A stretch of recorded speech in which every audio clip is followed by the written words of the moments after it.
The year is 1977, and Apple had just become extremely successful with their first PC, the Apple II. Apple, the personal computer. IBM was the biggest tech company of the time, so any PC that they made would have an incredible impact on the world. In 1980, IBM had the PC hardware cobbled together. The only thing needed was software to run on it. What IBM needed was an operating system. Before saying a word about the project, IBM asked Bill Gates, who was initially mistaken for the office intern, to sign a non-disclosure agreement.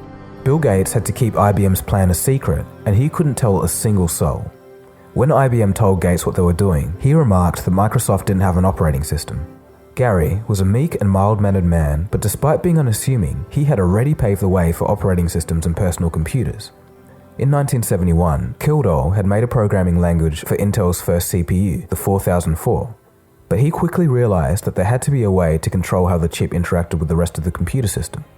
In 1972, he solved this problem with CPM, which stands for Control Program for Microcomputers. This was the very first PC operating system. Before CPM, each computer had to have tailor-made software. Imagine it like this. It would be like having different types of fuel for every single car model in existence. With an operating system like CPM, a programmer only needed to write software just once, and CPM would take care of the rest. It was a way to run the very same software on different computers. It just was a very natural thing to write, and it turns out other people had a need for an operating system like that. And so it was a very natural thing. I wrote it for my own use. The result was a company called Digital Research. By 1979, Digital Research became the industry standard for operating systems. In essence, they were the Microsoft of the late 1970s, and Gary was equivalent to Bill Gates. So, keen to waste no time, IBM takes Bill's advice and pays a visit to Gary in Seattle. Bill calls Gary on the phone to give him some warning that someone is coming to visit. Because of the non-disclosure agreement, Gates couldn't reveal exactly who was coming to visit. Bill exclaimed, quote, "Treat them right, they're important guys," end quote. Gary isn't home when IBM visits. He's out flying one of his private planes on business. IBM ends up talking to Gary's wife, Dorothy, who is now head of operations and digital research. The lawyers of IBM began pushing her to sign a non-disclosure agreement, essentially to say that they were never there. Dorothy wasn't impressed by this and refused to sign the document. The IBM team had a short temper. After going nowhere with negotiations, they became frustrated and decided to leave Gary's house. Gates decided to do something pretty sneaky. He told IBM that Microsoft could in fact make an operating system even though they didn't have one. What Microsoft decided to do was just buy an operating system from a small company down the road for $75,000. This operating system was called the Quick and Dirty Operating System, or QDOS for short.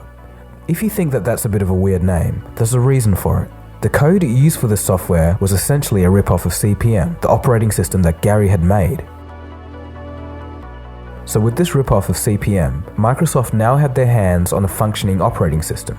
So if you've ever used MS-DOS, it could be said that you were using the Microsoft Dirty Operating System. However, this name would be officially changed to Microsoft Disk Operating System. And of course, MS-DOS would eventually become Microsoft Windows. The first IBM PC was released in August of 1981. It was predicted to make 250,000 sales, but it was a smash hit, selling 2 million units in a couple of years. IBM had now overtaken Apple as the world's largest PC manufacturer. Gary, sadly, was so crushed by the events that he didn't ever bother suing Microsoft or IBM again. The strain from missing out on the greatest opportunity of many lifetimes would eventually cause Dorothy to divorce Gary. He would also shy away from his show, The Computer Chronicles. Kildall would slip into a bout of depression and alcoholism. Sadly, in 1994, Gary would die from head injuries in a fistfight at a biker bar. This was the very first episode of The Computer Chronicles, broadcast back in 1983. When we first launched the series, sitting by my side as co-host was Gary Kildall. But Gary was a lot more than a TV host. Gary, in fact, was one of the most important individuals in the history of personal computing. Gary died last year, leaving a legacy not matched by many in this field.